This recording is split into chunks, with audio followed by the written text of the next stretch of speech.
கபர் என்று சொன்னால் மனிதர்களை மௌத்திற்கு பிறகு அடக்கம் செய்யப்படக்கூடிய இடம். ஆனால் எல்லோருடைய கபரும் எல்லோராலும் தரிசிக்கப்படக்கூடியதாக இல்லை. ஆனால் சில மனிதர்களுடைய கபரை மட்டும் இறைவனால் மேன்மைப்படுத்தி வைக்கப்பட்டிருக்கிறது.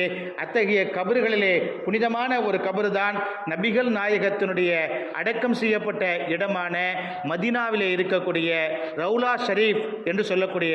சொர்க்கம் உலகத்தில் கிடையாது. சொர்க்கம் எங்கே கிடையாது? உலகத்தில் கிடையாது.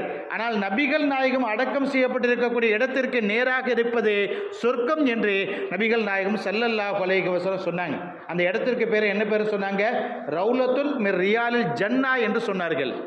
சொர்க்கத்திலே உள்ள பூங்காக்களிலே ஒரு பூங்கா, தோட்டத்திலே ஒரு தோட்டம் உலகிலே இருக்கிறது என்று சொன்னால் அது மதீனாவிலே நபிகள் நாயகத்தினுடைய கபருக்கு முன்னால் இருக்கக்கூடிய இடம்தான். நபிகள் நாயகத்தினுடைய அடக்கஸ்தலத்திற்கு முன்னால் இருக்கக்கூடிய இடம் என்ன இடம்? சொர்க்கத்தினுடைய தோட்டம். சில கபர்களுக்கு சாந்தியும் சமாதானமும் எப்போதாவது தான் கிடைக்கும், என்னைக்கும் கிடைக்கிறது இல்லை. நம்ம ஊரில் கபரில் உள்ள கபரிஸ்தானுக்கு டெய்லி போய் யாராவது அஸ்ஸலாமு அலைக்கும் யா அஹ்லல் குபூர்னு சொல்கிறத பார்த்துருக்கோமா சொல்லுங்கள்.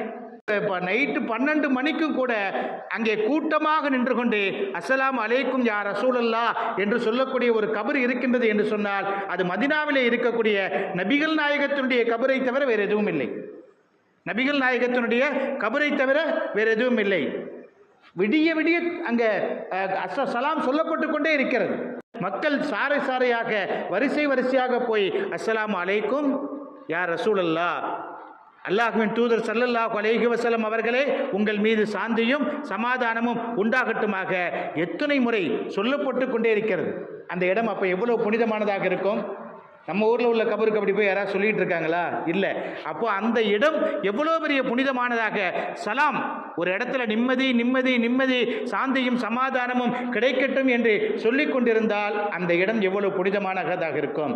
அதனால்தான் மதீனாவை சுற்றி நம்ம பார்க்குறோம் ஒரு பேர் அமைதி நிலவுவதை நம்ம பார்க்குறோம்.